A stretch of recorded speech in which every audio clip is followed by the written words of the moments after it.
Entramos en nuestra tercera sesión de trabajo con la Fundación Derechos Mayores y Unitres Colombia. Hoy nos vamos a ocupar más a fondo de lo que es el erotismo en las personas adultas mayores. Tenemos algunos temas que trabajar que tal vez nos lleven a 2 sesiones por la extensión de los mismos. Entonces, aquí vamos a hablar en principio de los mitos y tabúes asociados con la sexualidad en personas adultas mayores. Otro de los temas que vamos a trabajar es las características de ese erotismo en la adultez mayor, algunos problemas asociados con la vivencia de la sexualidad y del erotismo en personas adultas mayores.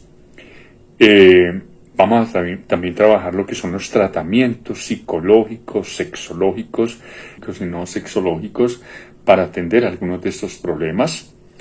Algunos consejos para mejorar nuestro erotismo en la adultez mayor. Un tema que puede ser controversial, pero que es absolutamente necesario en el siglo XXI, que es en la adultez mayor trabajar cómo es el erotismo de los sectores sociales LGBTI, de las personas que están en estos sectores. Y por último, un tema que surgió la pasada sesión y que cuando lo mencioné llamó la atención de algunas personas importantemente, y es lo que tiene que ver con juguetes sexuales. Bueno, comencemos. Entonces, algunos de los tabúes que tenemos sobre la sexualidad en personas adultas mayores, tanto para hombres como mujeres, dicen lo siguiente. Por ejemplo, el primero podría ser: los adultos mayores no tienen interés en el sexo. Esto realmente va en contravía de todas las propuestas de una mirada de la sexualidad a través del curso de vida. La sexualidad se manifiesta durante todas las etapas de la vida, ¿cierto? Aunque puede transformarse a medida que vamos avanzando en edad, en intensidad y en manifestaciones, pero podemos decir que la mayoría de personas conservan ese interés sexual hasta la vejez y podemos cultivarlo. Otro de los mitos tiene que ver con que la actividad sexual termina con la edad. La capacidad de sentir placer sexual permanece intacta durante toda la vida. De hecho, algunas personas nos comentaban en la pasada sesión de preguntas y respuestas que a sus 65, 70, 75 años se sentían vitales, eróticamente vitales, ¿cierto? Muchas personas mantienen relaciones sexuales satisfactorias hasta edades muy avanzadas. Entonces aquí depende de la actitud que tengamos, de la pareja que tengamos, ¿cierto? Y de cómo nosotros vamos cultivando nuestro erotismo. Otro de los mitos o tabúes es que los problemas de la salud eliminan la posibilidad de la intimidad sexual. Aunque ciertas condiciones médicas pueden requerir adaptaciones, rara vez imposibilitan por completo la actividad sexual. Entonces es importante acá examinar, mirar las múltiples posibilidades de expresión erótica y adaptarla a cada situación, ¿sí? Esto es importante cuando hablamos, por ejemplo, de personas con algunas diversidades funcionales o discapacidad, ¿no? Cómo lograr sintonizarnos con ellas y poder ayudar a que lleguen a un orgasmo y a que sigan activos eróticamente. Otro de los mitos es que el sexo en la vejez es indecoroso o inapropiado. La sexualidad es una dimensión fundamental del ser humano en todas las etapas vitales, así como lo hemos podido ir observando acá. Y esta visión edadista, o sea, que tiene unos prejuicios por la edad, no tienen bases científicas. Y lo hemos demostrado, y creo que los que participamos en esos talleres y ustedes que me están escuchando lo pueden dar de viva voz. No es necesario el uso de protección contra infección de transmisión sexual en la vejez. Ese es otro mito. Resulta que las infecciones de transmisión sexual, como por ejemplo el VIH, la gonorrea, la sífilis, la clamidia, el herpes, el papiloma, el virus humano, el HPV que llamamos, pueden ocurrir en cualquier edad, simplemente si le abrimos la puerta, ¿sí? Entonces se sugiere que hombres y mujeres a cualquier edad, cuando tengan relaciones sexuales, utilicen preservativo hasta que se demuestre pues, que la otra persona no tiene una infección de transmisión sexual y nosotros tampoco. Entonces, esta falsa seguridad que nos da de que yo sé con quién me acuesto, no es cierto y nos puede llevar a tener una infección de transmisión sexual que podemos proteger, ¿sí? Que podemos evitar. Hay mitos y tabúes específicos relacionados con el erotismo en los hombres. Vamos a ver algunos de ellos. Por ejemplo, la disfunción eréctil es inevitable y irreversible. Si bien la respuesta eréctil cambia con la edad, la disfunción eréctil no es una consecuencia inevitable del envejecimiento y existen múltiples tratamientos efectivos para tratarla y hacer que la persona logre una muy buena ejecución en su vida personal. Si un hombre mayor no logra la erección, no está interesado sexualmente. Entonces, ese es otro de los mitos que tenemos, que las erecciones se vuelven más dependientes de la estimulación directa y menos automáticas con la edad. Pero esto no refleja falta de deseo. Es decir, hay personas, por ejemplo, que antes observando una imagen, un video o a su pareja, podían tener una erección muy fácilmente. Con el tiempo es necesario manipular el pene y lograr la erección con cierto nivel de tumescencia, de dureza, ¿cierto? Y de elongación que nos permita tener una relación sexual adecuada. Entonces, es un mito también que se supera allí de esto. El hombre mayor solo puede disfrutar del sexo mediante la penetración. Eso es algo importante que debemos recuperar para toda la vivencia de la sexualidad desde que comenzamos a tener ese deseo. Y es que no es solamente la penetración la que brinda satisfacción. Hay otras formas de llegar al orgasmo, ¿sí? Muchas veces, a veces sin que se ponga erecto el pene podemos eyacular, ¿sí? Un sexólogo en estos días, médico, urólogo, nos explicaba esto bastante interesante. El placer masculino es multidimensional y puede experimentarse a través de diversas prácticas más allá del coito, de la relación sexual. Por eso recuerden que en la sesión pasada presentábamos los diferentes órganos de los sentidos, todo el cuerpo, ¿sí? La proximidad, el afecto, el amor, ¿sí? El encontrar el placer de diferentes maneras, utilizando los diferentes órganos de los sentidos y ratificando que nuestro cerebro es el principal órgano sexual en los seres humanos. Otro mito tiene que ver con lo que los problemas prostáticos, ¿cierto?, significan el fin de la vida sexual. ¿Sí? Entonces esto, así como a las mujeres a veces despectivamente le dicen, está menopáusica, a nosotros también nos dicen, está prostático. No necesariamente. Tras tratamientos por problemas de próstata, incluida muchas veces el retiro radical completo de la próstata, existen programas de rehabilitación sexual efectivos que permiten que la persona vuelva a tener una vida sexual satisfactoria y logre superar esa dificultad. Entonces, fíjense que todo con educación, con entrenamiento, hablando a tiempo, podemos transformarlo, podemos cambiarlo. ¿Sí? Por eso no vale quedarnos callados frente a nuestros problemas relacionados con nuestra vida sexual y más con el erotismo, porque uno se da cuenta que cuando tiene una buena atención psicológica o sexológica o médica, puede superarlos y seguir adelante. Entonces, entre más rápido lo hagamos, mejor. Nunca es tarde para poder acudir a un buen especialista para que nos evalúe y nos ayude a salir adelante. Un último mito que es muy, generalizado es que un hombre mayor que se interesa por el sexo es un viejito verde, ¿sí? Entonces, el mundo está plagado de viejitos y viejitas verdes, ¿no? Esta es una etiqueta que hace mucho daño, ¿no? Que molesta, que refleja un doble estándar social de censura, ¿no?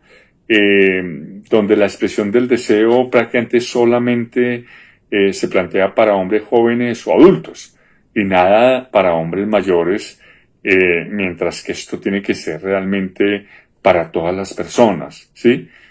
Hombres y mujeres de cualquier edad.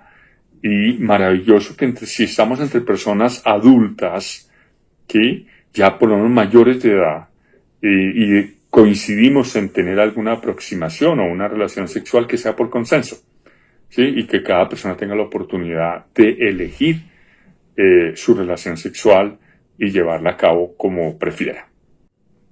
Bueno, algunos de los mitos y tabúes relacionados con la vivencia del erotismo en las mujeres adultas mayores son como que la menopausia marca el fin del interés sexual femenino. Aunque muchas mujeres reportan mayor libertad y disfrute sexual tras la menopausia, como lo mencionábamos la vez pasada, que algunas plantean que ahora quedaron con un campo de juegos donde poder disfrutar, porque ya se asociaba antes la mujer madre, o sea que casi que cada relación sexual nos llevaba a un embarazo, despojadas, digamos, ya de esa responsabilidad reproductiva, porque ya su sistema cumplió y llegó la menopausia.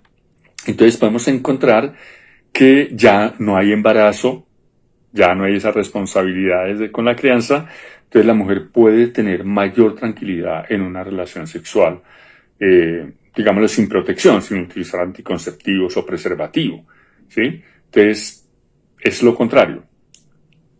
Después de la menopausia, manejado esto psicológica y sexológicamente, puede haber un mayor disfrute, ¿sí? Otro de los elementos acá interesantes en cuanto a un mito o un tabú es que la sequedad o resequedad vaginal hace imposible el sexo placentero. Con la llegada de la menopausia, algunas hormonas ya no se secretan suficientemente, entonces ya digamos la vagina no se lubrica suficiente, entonces es necesario optar por algunos lubricantes e hidratantes vaginales que resuelven el problema eficazmente. ¿Sí? Ya en este momento podemos encontrar en el mercado, en las droguerías, este tipo de lubricantes, no utilizar cremas para las manos, aceites, no, ninguno de esos materiales nos sirven, ¿no? Un lubricante apropiado para una mujer mayor, algunos vienen medicados, veremos más adelante, y le puede ayudar a mejorar esa resequedad vaginal y tener unas relaciones sexuales placenteras sin dolor, sin ninguna lesión. Es importante saberlo. Otro de los mitos es que las mujeres mayores son sexualmente pasivas. Ustedes mismas se lo pueden decir, ¿no? Realmente en sus vidas cotidianas, cómo es la situación, ¿no?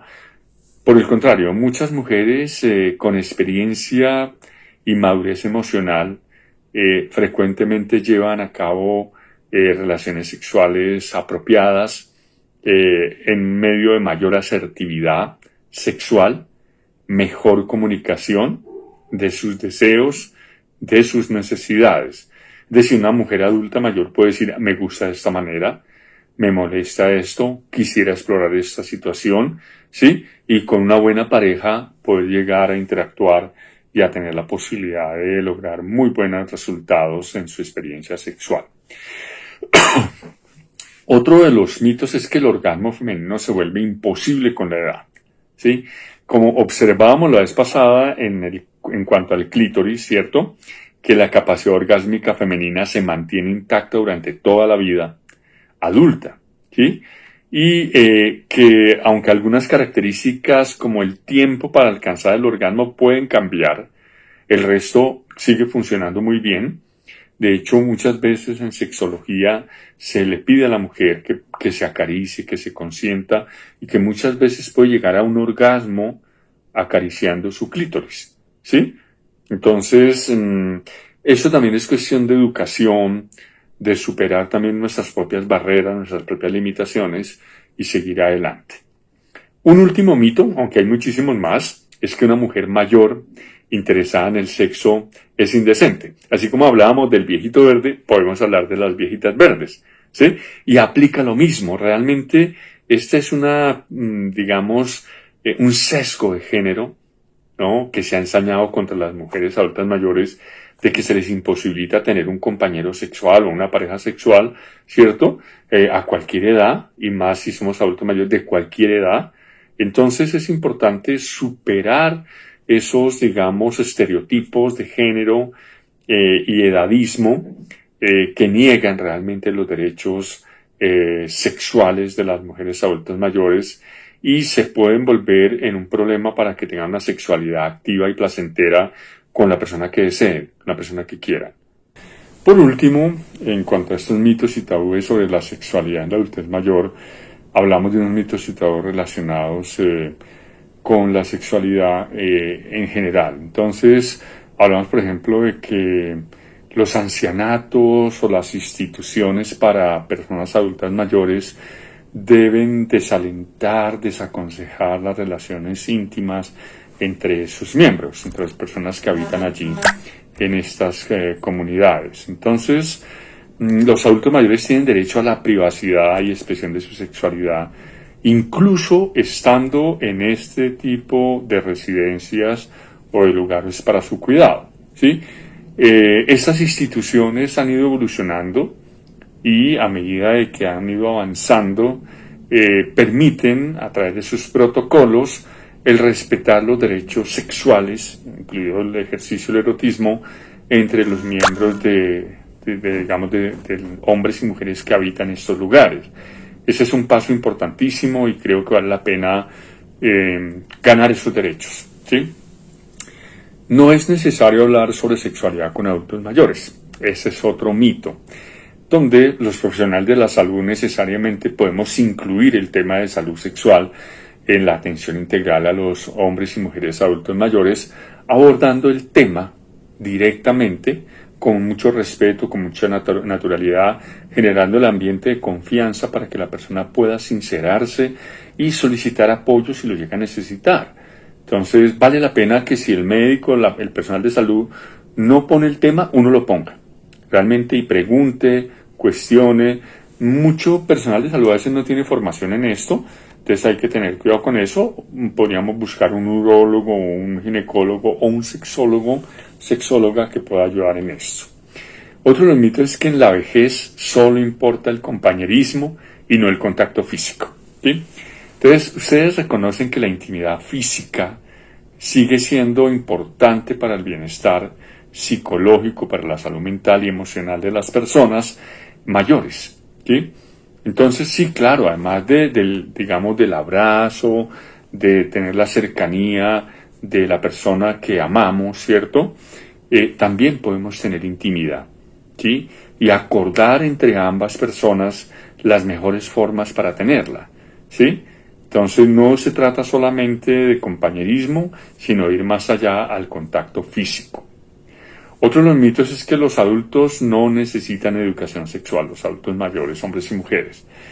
Yo creo que la educación sexual debe ser adaptada a las personas adultas mayores para realmente ser un elemento importante que resuelva sus necesidades, sus preguntas, sus inquietudes y que destaque las posibilidades que brinda realmente la sexualidad en personas adultas mayores, promoviendo prácticas seguras, ¿sí? Importantísimo eso, y satisfactorias. Seguras no solamente por una infección de transmisión sexual, sino por problemas, por ejemplo, relacionados con la vinculación afectiva, ¿sí? Que, digamos, pueden llevar a la persona a la depresión, a intentos de suicidio, a todo esto porque realmente no hubo un buen manejo de esto. No nos quedemos solamente en el modelo biomédico, sino avancemos también al modelo biopsicosocial allí, importante. Otro mito es que las necesidades, las nuevas relaciones tras la viudez son una falta de respeto. Entonces, por ejemplo, aquí hay un doble estándar sexual. Porque para el hombre sí se le permite que pueda llegar a tener otra compañera, ¿cierto? Rápidamente, después de que ha muerto su compañera. Y como que eso es algo, comillas, natural. Pero en el caso de las mujeres se dice que tiene que honrar la memoria de su esposo, que no sé qué. Algunas personas lo pueden hacer genuinamente y es respetable, ¿cierto? Cada persona puede elegir su camino. Pero en general, iniciar relaciones afectivas y sexuales tras perder a la pareja es parte del derecho a la sexualidad, al erotismo, a la felicidad, a la salud mental, al bienestar emocional. Entonces, no tenerle miedo a este tipo de posibilidades nos lleva a tener realmente una mirada de superar esos mitos y tabúes relacionados que se han ensañado históricamente sobre hombres y mujeres adultos y adultas mayores. Entonces, este es un momento para pensar en esto y superarlo. Bueno, ya hemos visto los mitos y tabúes en la expresión del erotismo en la adultez mayor, lo cual nos lleva a pensar y plantear cuáles son las características del erotismo de hombres y mujeres adultos mayores, ¿sí? Y aquí vamos a mirar, digamos, elementos en términos fisiológicos, psicológicos, de oportunidad misma de la sexualidad y algunas otras consideraciones importantes con alguna perspectiva de género, ¿sí? Estos son unos primeros acercamientos que podemos profundizar, pero que vale la pena mirarlo. Por ejemplo, en caso del hombre, allí encontramos unos cambios fisiológicos, como habíamos visto anteriormente, en la respuesta sexual humana. Es más lenta, ¿cierto? Requiere una mayor estimulación física directa. Las erecciones pueden ser menos firmes y de menor duración. Debemos acostumbrarnos a ello y manejarlo. Puede haber un mayor tiempo para alcanzar el orgasmo, ¿sí? Que se puede disfrutar y que la pareja puede, digamos, ver esto como que ya no somos eyaculadores precoces. Interesante. Hay un periodo refractario en el cual ya no responde el pene, digamos, para volverse a poner erecto, más prolongado, que puede llevar a que haya más tiempo entre posibles erecciones. Recuerdan que hablaba la vez pasada de unos cuantos minutos, horas o tal vez algún día posterior. Esto no peyorativamente, sino mirando la individualidad, porque todo esto que les he hablado de la sexualidad tiene su sello personal, es como la huella digital. ¿Sí? Cada ser humano lo vive de una manera particular y como tal, entonces todo esto que estamos diciendo acá lo debe mirar cómo se formula allí. Y puede haber un menor volumen eyaculatorio, o sea, una menor cantidad de semen en la parte, digamos, de la eyaculación. Y esas son como las características fisiológicas. Pueden haber algunas adaptaciones psicológicas, una mayor valoración de la intimidad emocional y la sensualidad, o sea que podemos recorrer más el cuerpo, jugar más, hablar más, redescubrir el placer más allá del coito, de la relación erótica, sexual, de penetración, por ejemplo, en el caso de los hombres, una importancia muy, muy clara de las caricias, de los abrazos, del contacto físico, de la calor de ese otro ser humano, del amor realmente que se pueden profesar. Y aunque el deseo persiste, pueden haber diferentes manifestaciones en el mismo que pueden cambiar de acuerdo al estado de ánimo muchas veces, que debemos reconocer para poder manejar y que no se vuelva una cuestión regular allí y rutinaria. También la oportunidad de vivir una sexualidad plena es importante. Hay un mayor conocimiento del propio cuerpo y de sus posibilidades y necesidades. Tenemos una biografía, una experiencia acumulada importante allí que hay que trabajar, manejar, potenciar de lo que ha sido nuestro placer sexual durante la vida, una disponibilidad de tiempo para dedicar a la sexualidad mucho mayor, ¿sí? Si ya somos pensionados, por ejemplo, esto es importante poderlo revisar y tener más tiempo y ver cómo yo manejo el espacio, mi espacio físico, para que haya una posibilidad de mayor intimidad y podamos estar absolutamente tranquilos y tranquilas en este sentido. Y realmente allí la posibilidad de desarrollar nuevas formas de erotismo adaptadas a cada etapa es importante. Por eso hablaba yo la vez pasada de enriquecimiento erótico, de cómo la pareja puede llegar a niveles interesantes de avance en esto. Hay otras consideraciones en cuanto al erotismo del hombre en la edad adulta, como la sexualidad sigue siendo realmente una parte integral de la vida de ese hombre hasta edades avanzadas, también de la mujer, por supuesto. Los problemas de salud que van apareciendo pueden afectar esa respuesta sexual, pero no necesariamente el deseo sexual. Entonces debemos adaptarnos a ello y mirar cómo nuestra pareja puede ayudarnos a eso, ¿verdad? Aquí la comunicación asertiva, real, transparente, en su momento no dar por sentado que la otra persona debe saberlo, sino que yo se lo debo decir y ratificar lo que estoy sintiendo.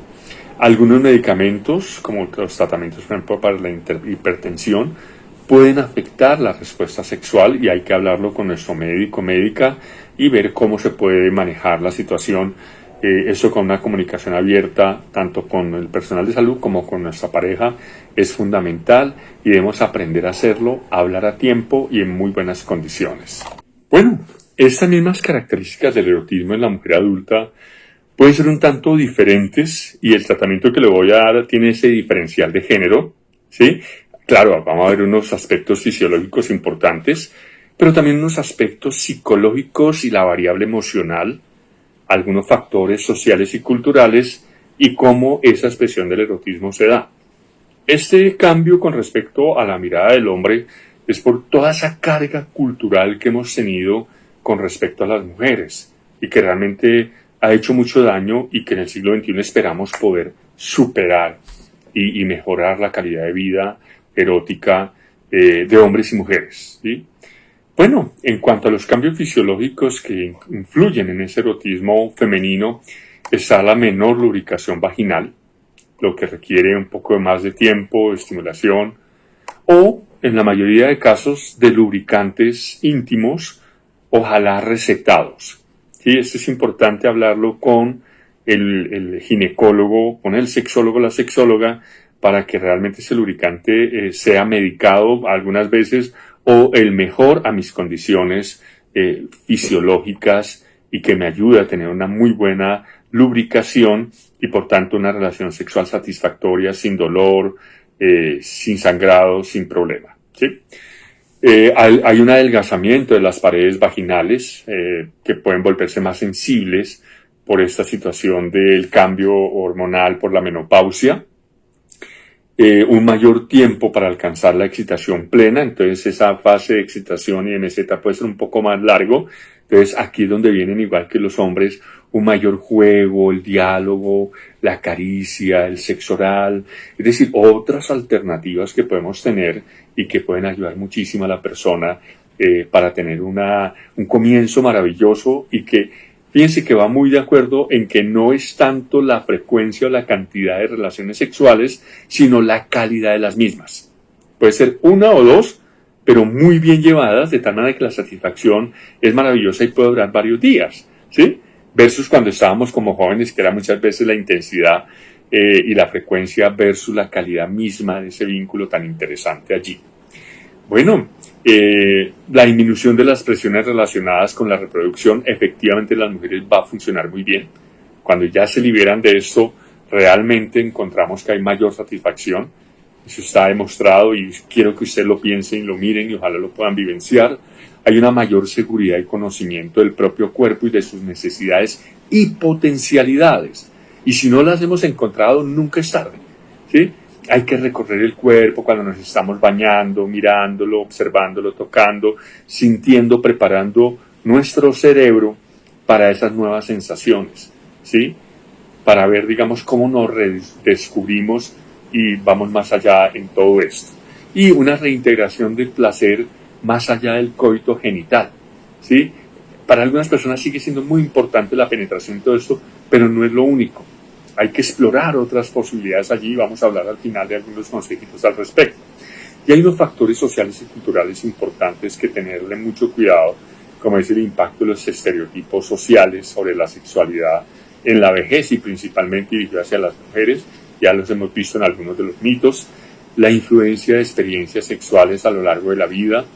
Hay mujeres que han sufrido mucho la sexualidad porque no han dado con unas parejas adecuadas, adaptadas, sensibles, pedagógicas y que ayuden a crecer, pero nunca es tarde, ¿sí? Y a pesar de haber tenido esas experiencias un poco violatorias, puede haber una experiencia maravillosa de resignificación del cuerpo, del erotismo, de la sexualidad, volver a creer y sacar adelante unas prácticas sexuales maravillosas. Prosiguiendo con los factores sociales y culturales relacionados con la vivencia del erotismo en las mujeres, encontramos la importancia del contexto.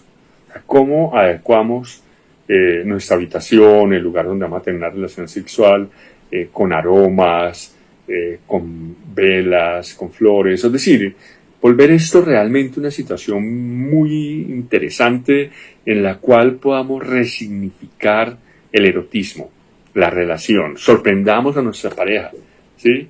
No tengamos miedo por eso, ya soltémonos realmente y sintamos que podemos volver a vivir en esto y podemos redefinir muchas cosas en cuanto a nuestros roles de género en la vivencia del erotismo.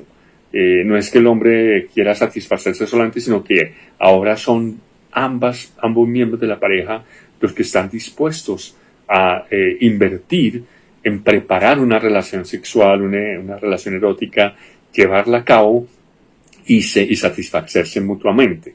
Y con esto vamos a ir aprendiendo día a día en cómo mejorar, porque muchas veces este camino del erotismo es tan maravilloso que nos permite identificar nuevas formas de estar y ser en el mundo que no nos habíamos permitido antes. Lo veremos, por ejemplo, con los juguetes sexuales más adelante.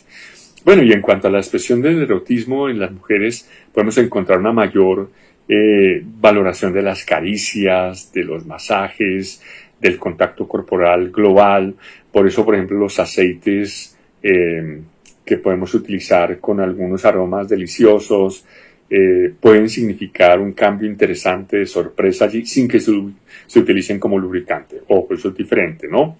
Es la exploración de nuevas formas de intimidad y conexión con la pareja, la comunicación más explícita realmente, nuestros deseos y necesidades sexuales es importante, como que ya perdamos un poquitico el miedo, el temor, la pena que a veces da esto para algunas personas y decir, vamos para adelante, ¿sí? Que la persona me conozca tal cual soy, que sepa cuáles son realmente mis posibilidades y mis potencialidades, mis querencias, pero también mis límites. Y me ayuda a mirar si esos límites realmente se pueden transgredir de una manera consensuada y apropiada y poder decir en algún momento, basta, no más, no sigamos hasta ahí, ¿sí? O por el contrario, sigue adelante, sigamos adelante. Y la adaptación creativa a esos cambios corporales.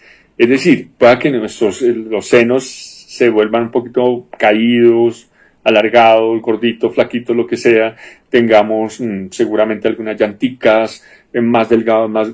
No importa, es nuestro cuerpo el que tenemos, es el que debemos amar. Así que puede estar mejor posiblemente y posiblemente podamos ir hacia allá, pero es lo que tenemos. En mi pareja verá si me acepta de esa manera porque yo sí me acepto de esa manera, ¿sí? El primer punto es que tú te aceptes a ti mismo, a ti misma y de esa manera te puedas relacionar con las demás personas. ¿Sí? Miren cómo cambiamos, invertimos la relación. Si tú tienes seguridad en ti mismo, en ti misma, esa la vas a transmitir a las demás personas. Y hay que adquirirla, y se puede adquirir eso.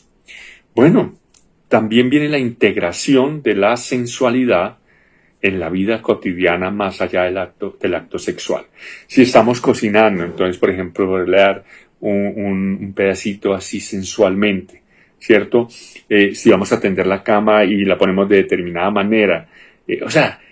Si estamos arreglando nuestros panties, como mujer los ponemos o no sé qué, todo, digamos, puede erotizarse de una manera tranquila, pacífica, respetuosa, pero siempre con la intención de poder agradar a mi pareja, ¿sí? Y agradarnos a nosotros mismos y a nosotras mismas y poder decirle, mira, estoy vivo, estoy viva y quiero que sepas eso y me ayudes a mejorar esa vivencia y que entre ambos miembros de la pareja podamos tener experiencias enriquecedoras, maravillosas y podamos seguir siendo y evolucionando en este camino del erotismo y la sexualidad de una manera consensuada, ¿sí? De común acuerdo, teniendo los elementos, por ejemplo, lubricantes, lo que necesitemos para poder tener una vida sexual plena, satisfactoria, sin dolor, ¿cierto? Sin malestar y por el contrario cada vez logrando niveles superiores de salud mental y salud sexual. Estamos llegando entonces a la última parte de nuestra tercera sesión, donde vamos a mirar algunos problemas relacionados con el erotismo, tanto en hombres como en mujeres. En el caso de las mujeres, por ejemplo, a nivel de problemas fisiológicos, podemos encontrar sequedad vaginal, ¿sí? Esta sequedad vaginal la vamos a observar, digamos, importantemente en lo que es la disminución de los estrógenos, lo cual reduce la lubricación natural, causando molestias, dolor durante la penetración, lo cual puede generar, digamos, un problema psicológico de dolor frente a un estímulo tan, digamos, reforzante, gratificante para la persona, y entonces se va a asociar dolor con esa gratificación y puede haber un problema allí psicológico importante en que ya no se tenga el dolor, pero se siente porque hubo como una especie allí de condicionamiento. Por eso es importante detectarlo y poderlo atender a tiempo. Otro elemento importante es la atrofia vaginal. En la atrofia vaginal, básicamente observamos el adelgazamiento y la pérdida de elasticidad de los tejidos vaginales que pueden generar dolor, algunas microlesiones o lesiones serias, y que puede hacer mucho daño a la mujer si realmente no se tiene el cuidado suficiente frente a esto. Entonces, importante detectarlo para poderlo atender de una manera médica, sexológica importante, junto con tu pareja. El vaginismo, que básicamente es una contracción involuntaria de esos músculos vaginales que dificulta o puede llegar a impedir la penetración, ¿sí? Entonces, todo este tipo de elementos se puede trabajar sexológicamente y con el apoyo de la pareja se puede superar, ¿sí? O sea, estos elementos no tienen, digamos, por qué ser crónicos, sino es una condición que se puede superar realmente. Hay un elemento allí interesante que se llama dispareunia, que es básicamente dolor durante las relaciones coitales o sexuales, frecuentemente relacionado con esa resequedad y atrofia vaginal, ¿sí? Entonces, esa dispareunia es importante tratarla médicamente, psicológica y sexológicamente para poderla superar, ¿sí? Entonces, es importante eso, observarlo también en los cambios que puede haber en todo lo que es la función erótica y sobre todo la respuesta orgásmica por parte de la mujer, que puede tener una disminución en la intensidad o duración de los orgasmos, ¿sí? Obviamente todo esto va asociado al desarrollo de nuestra edad, pero también puede convertirse, como veremos más adelante, en una oportunidad para explorarnos mucho más. Otra gran categoría de problemas asociados con el erotismo en las mujeres es el que tiene que ver con los problemas psicológicos y emocionales. Allí, por ejemplo, los cambios en nuestra imagen corporal, ¿sí? Son importantes porque esos cambios a veces no los elaboramos bien, nos quedamos con esa eterna juventud y queremos mantenerla allí, cuando no, simplemente es un proceso natural que debemos asumir de la mejor manera, claro que sí, pero no nos podemos quedar anclados en eso, ¿sí? Es envejecer con dignidad y cada etapa disfrutarla de la vida, ¿no? Eso nos puede llevar a una baja autoestima sexual, ¿sí? Donde la persona puede tener unos sentimientos de pérdida, de atractivo, de deseabilidad, y simplemente pues es normal, ¿no? Digamos ya, por ejemplo, las personas con que interactuamos seguramente sí nos verán como una persona mayor, mientras que nosotros podemos vernos como una persona aparentemente joven, así tengamos un espíritu joven, pero nuestro cuerpo habla otra cosa.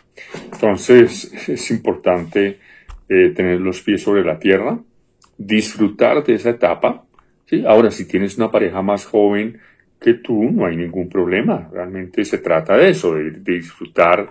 Y si es una relación con una persona adulta, pues por consenso no hay problema. Estos problemas asociados con la parte psicológica y emocional pueden llevar a la mujer a depresión, ¿sí? Es un estado básicamente en el que puede disminuir ese interés sexual y esa capacidad de sentir placer. O sea, la depresión puede venir por diferentes circunstancias, ¿sí? Pero cuando la persona está deprimida, puede presentar dificultades en su relacionamiento sexual y erótico, ¿sí? No necesariamente es al revés. En este caso puede ser de esa manera. Hay diferentes tipos de depresión y hay diferentes formas de abordarlo, de tal manera que la persona pueda adquirir herramientas para detectar cuando está entrando en un proceso de depresión y cómo poder detenerlo, y si ya está, cómo poderlo manejar y ojalá salir de esto. Hay una cuestión que es un poco compleja y a medida que vamos avanzando en nuestras edades es la del duelo y la soledad, ¿sí? Muchas veces la pérdida de la pareja, bien sea porque se ha muerto, bien sea porque se ha divorciado la persona, ¿cierto? Esto puede generar una, digamos, expresión de la sexualidad disminuida, ¿cierto? Porque realmente estamos frente a una situación compleja y uno de los duelos más difíciles de manejar y superar es la pérdida de la pareja. Entonces, vale tener todo este tipo de sensaciones y de expresiones de la sexualidad y de nuestra emocionalidad y procesarlas de una manera apropiada. O sea, si no me duele es porque hay problema. Sería, digamos, como el elemento allí importante a tener en cuenta. Los problemas relacionales que afronta a veces una mujer adulta mayor, es importante tener en cuenta allí, por ejemplo, elementos como la comunicación, como si hemos rutinizado las relaciones sexuales, si hay un cambio en esa parte del deseo y no lo estamos manejando bien, o en última si falta la pareja. En el caso, por ejemplo, de la comunicación deficiente, a veces no somos suficientemente asertivos. ¿Qué es la asertividad? Básicamente el poderle decir a la persona con que estamos cómo nos estamos sintiendo en un tiempo correcto, con las palabras adecuadas y comunicando realmente lo que estamos sintiendo, ¿sí? Entonces, si eso no está sucediendo en el plano sexual, preguntémonos por qué no está sucediendo. Porque, por ejemplo, muchas veces una mujer puede fingir un orgasmo, pero si esto se vuelve realmente la rutina, pues complicadísimo. Tienes que decirle a tu pareja lo que está ocurriendo. Así se puede poner molesta al principio, pero después puede reaccionar adecuadamente y decir, bueno, ¿cómo te puedo ayudar? ¿Cómo nos podemos ayudar en esto? La parte de la rutina sexual. Esos patrones repetitivos pueden hacer que perdamos el interés. O sea, que entonces llega la persona ya de la misma manera que tenemos la relación sexual todas las veces, entonces como que se pierde el sabor, como que se pierde la posibilidad allí de ubicar a la persona en otro contexto, en ser creativos, ¿sí? Y creativas. Y esto hay que hablarlo con la pareja. Mira cómo rompemos la rutina, hagamos cosas diferentes, vamos de paseo, vamos a tal cosa, tal otra. O sea, inventar hace que rompamos con esa rutina y no caigamos, por ejemplo, en esa situación de anonimato y a veces de no estar conectados con la persona. La falta de pareja es un elemento importante porque limita las oportunidades de tener relaciones sexuales, ¿sí? En primer lugar, pero también toda la parte afectiva.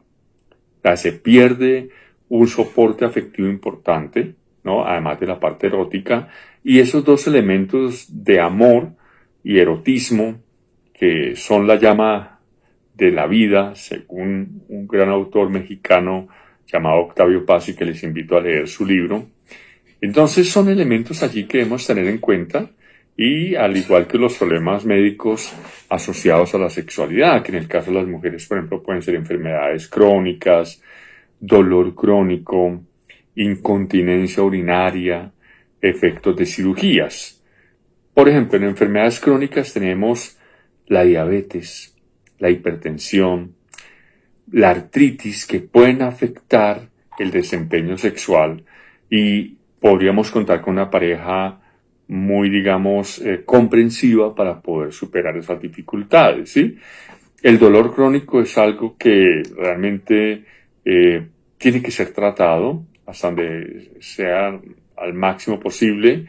La movilidad puede estar disminuida, puede estar aumentada la sensibilidad.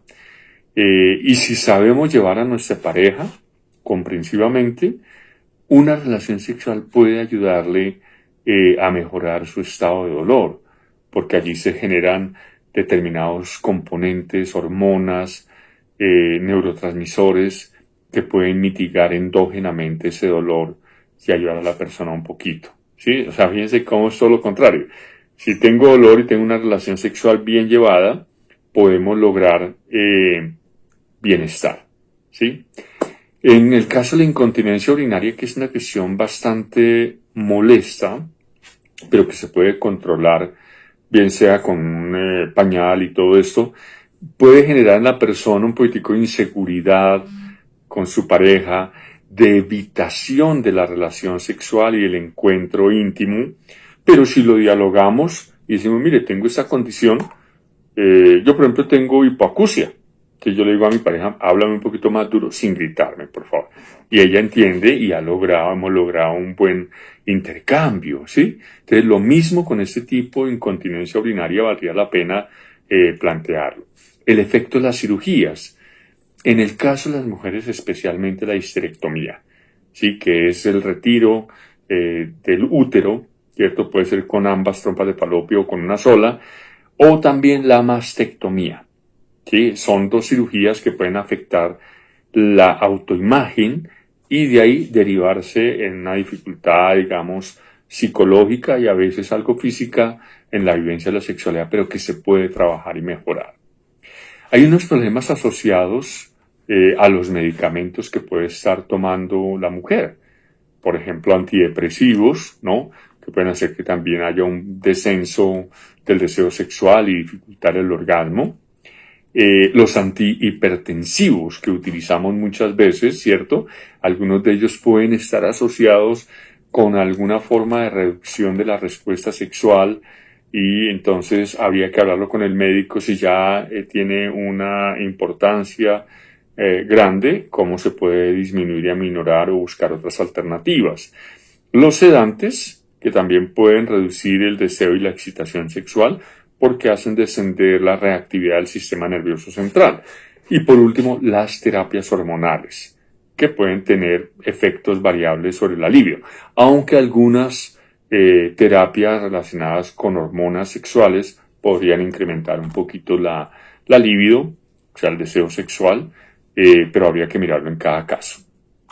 Bueno, y entramos en la última parte de estos problemas relacionados con el erotismo en los hombres. Aquí vamos a tener, digamos, también unas indicaciones como, por ejemplo, los elementos fisiológicos.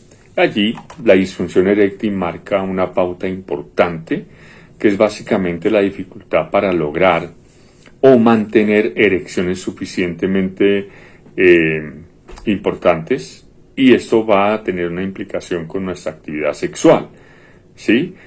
A muchos hombres les da vergüenza esto, disminuyen sus intercambios eróticos y eso se vuelve una cadena, digamos, que hace que tenga menos relaciones sexuales, puede aumentar su ansiedad por esto, por lo otro. Entonces es bueno que si tenemos alguna dificultad con nuestra erección, lo consultemos con un sexólogo, una sexóloga, y de seguro vamos a encontrar algunas alternativas importantes para superarlo. La disminución de la rigidez peniana, que esto básicamente es tener erecciones firmes, ¿sí? Ya eso se habla de la tumescencia, aunque funcionales. Puede que ya nuestro pene no se pare tan potente como anteriormente lo sentíamos, pero puede mantener cierto nivel de erección y podemos llegar a un orgasmo, podemos ser funcionales, sin que la erección sea lo único necesario para llegar a un orgasmo. Bueno, la disminución de sensibilidad peniana, que es la reducción de esa capacidad sensitiva, o sea, de sentir, ¿no? Y si no sentimos suficientemente, entonces esto puede ir asociado con una dificultad para excitarnos, ¿sí? Es una cadena de eventos que hay que reconocer y poder atender, ¿no? Siempre el llamamiento es cualquier cosa que usted vea que está ocurriendo fuera de lo común, consulte y verá que puede atenderse de una manera adecuada. Y la reducción del volumen eyaculatorio, ¿sí? Que puede ser, digamos, la salida de una menor cantidad del semen o una fuerza menor de expulsión del semen. Ambas condiciones pueden deberse en cierta forma a la edad o en algunos casos, por ejemplo, lo que hablábamos del engrandamiento de la próstata, bien sea benigno o porque podemos tener alguna condición mucho más compleja. En los hombres también tenemos problemas hormonales. Si bien no se habla científicamente de andropausia, sí se habla de un descenso de la testosterona a medida que vamos avanzando en nuestra edad. Y entonces esto hace que también haya una disminución en todo lo que es el deseo, la libido, la respuesta sexual. ¿Sí? Es directamente proporcional. El hipotiroidismo también puede influir porque puede causar fatiga, disminución del deseo sexual. Fíjense cómo hay diferentes elementos también en los hombres que debemos asumir y mirar con tranquilidad en esto. Y por último, un desequilibrio hormonal que puede afectar el deseo y la capacidad de la respuesta sexual por diferentes razones, ¿no? Entonces, eso también toca mirarlo con un endocrino, tal vez con un sexólogo o sexóloga, y nos pueden ayudar a controlarlo y volver a tener pues unas posibilidades importantes. Y por último, los problemas psicológicos y emocionales en los hombres son importantes. Por ejemplo, hay una ansiedad de desempeño que hay que tener en cuenta, que es la preocupación excesiva por cómo es mi capacidad eréctil y la satisfacción por mi pareja. Muchísima observación de lo que podemos hacer y cómo va a ser nuestro desempeño, entonces eso hace que tengamos dificultades para el mismo. Igual que en las mujeres, la depresión, lo cual también disminuye importantemente a veces el deseo sexual, la capacidad, por ejemplo, de disfrute, entonces hay que tenerlo en cuenta allí también. Los cambios en la autoimagen. Nosotros también envejecemos, ¿no? Nuestro cuerpo se envejece y ya no somos tan atractivos sexualmente como los jóvenes que éramos antes, pero tenemos seguramente nuestro atractivo dentro de nuestro grupo de edad interesantemente. Al igual que las mujeres, el duelo y la soledad, ¿sí? La pérdida de pareja nos afecta profundamente. El estrés por los cambios vitales, por ejemplo la jubilación, enfermedades, cambios familiares, pueden impactar el erotismo. Otro elemento son los problemas relacionales. Lo mismo que en las mujeres, la rutina sexual, la comunicación deficiente que hablábamos anteriormente, alguna disminución en el deseo sexual de mi pareja que me afecta a mí también, entonces hay una discrepancia entre el deseo sexual de mi pareja y el deseo sexual mío, como que a veces nos encontramos y no lo dialogamos y esto se puede volver un poquito un problema grande. Y la dependencia del rendimiento, que es básicamente tener una mirada focalizada, excesiva, en torno a mi erección y cómo puede ser mi desempeño y el éxito en una relación sexual. Entonces, cuando estoy demasiado pendiente de eso, me olvido realmente otros elementos y puedo tener dificultades para eso. Bueno, los hombres también tenemos dificultades asociadas con las condiciones médicas. En primer lugar, las enfermedades cardiovasculares que pueden afectar la erección, ¿no? La diabetes, que daña los nervios y vasos sanguíneos esenciales para la función sexual. Los problemas prostáticos, ¿sí? Que eso es claramente allí que puede haber un agrandamiento de la próstata, bien sea por cáncer, pero hay tratamientos que pueden impactar la sexualidad, aunque se pueden manejar también. El dolor crónico, como en las mujeres, y las secuelas de algunas cirugías que también nos pueden afectar a nosotros desde la parte de próstata o en la pelvis también. Y por último, unos problemas asociados al uso de medicamentos. Entonces hablamos allí de antihipertensivos, ¿no? Algunos están asociados con disfunción eréctil, antidepresivos que pueden disminuir el deseo y la capacidad orgásmica en los hombres, los medicamentos para la próstata que pueden alterar esa función sexual y la eyaculación, y por último los diuréticos que podrían contribuir a problemas de erección y reducción del deseo. Algunos hombres también podemos tener incontinencia urinaria y eso nos genera molestia, pero lo podemos controlar y mejorar. Nos vemos en la siguiente sesión donde ya retomaremos el tema de erotismo y veremos algunos elementos importantísimos allí para vivirlo de una mejor manera.